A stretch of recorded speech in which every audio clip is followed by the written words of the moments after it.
They don't warn you about this one. Not in Sunday school, not in sermons, not even in the books that claim to explain the anointing. There's a sign that shows up before all the others, and almost no one names it. It's not warfare. It's not isolation.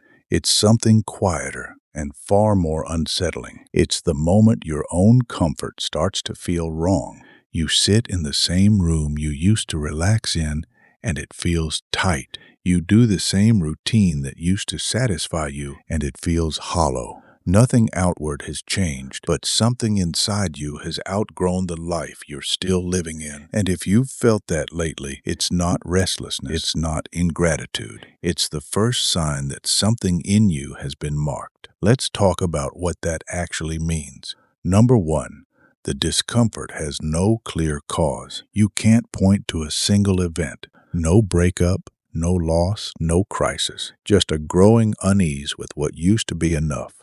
That's disorienting because we're taught that discomfort should have a reason. But not all discomfort is a problem to fix. Some of it is a signal to move. Think of Abram in Genesis 12. Nothing was wrong in Haran. No famine, no danger. God simply said, go. The discomfort came before the instruction made sense. That's often how it works. Heaven unsettles you before it explains itself.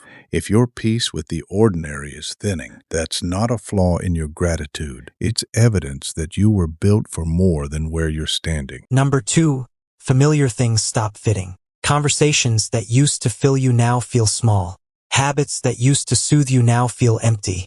People notice you pulling back, and they assume something's wrong with you. But nothing broke. You just started carrying something that doesn't fit in the old container. Elisha experienced this before he ever picked up Elijah's mantle. He was plowing a field, doing exactly what he'd always done, when the call came and the ordinary suddenly felt unbearable to stay in. 1 Kings 19 verses 19 to 21 shows him burning the plow, not out of rebellion, but because he couldn't go back once he'd been marked. When the familiar stops fitting, it's rarely a crisis. It's a sign that a new assignment has already begun forming, even if you haven't been told what it is yet.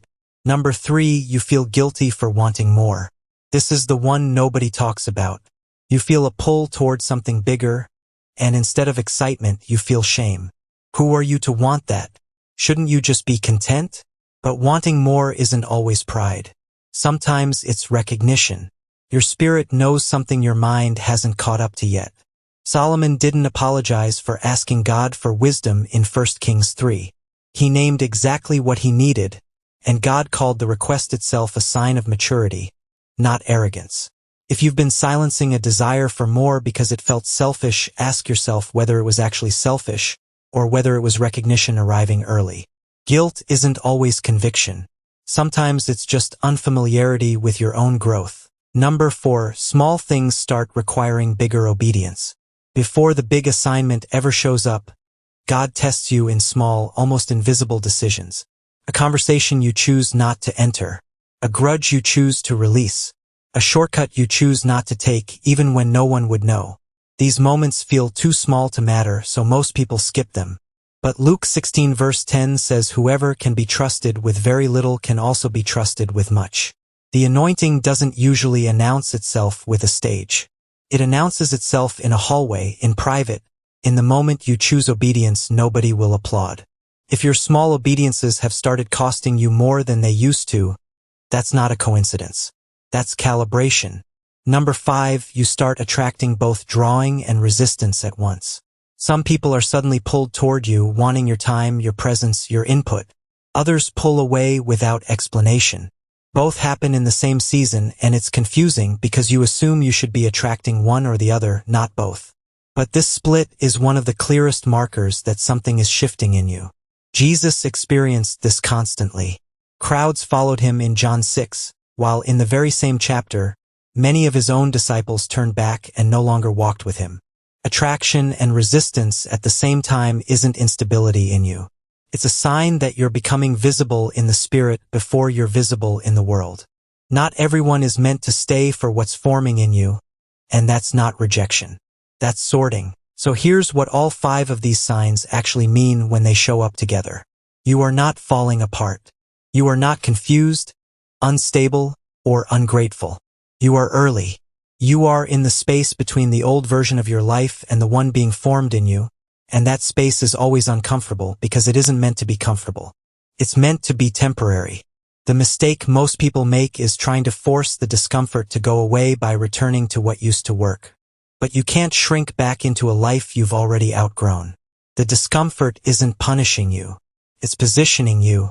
So if your peace with the ordinary has been thinning, if familiar things suddenly feel foreign, if you felt guilty for wanting more, if small obediences have started costing you something, and if you've noticed both pull and distance happening at once, don't panic and don't apologize for it.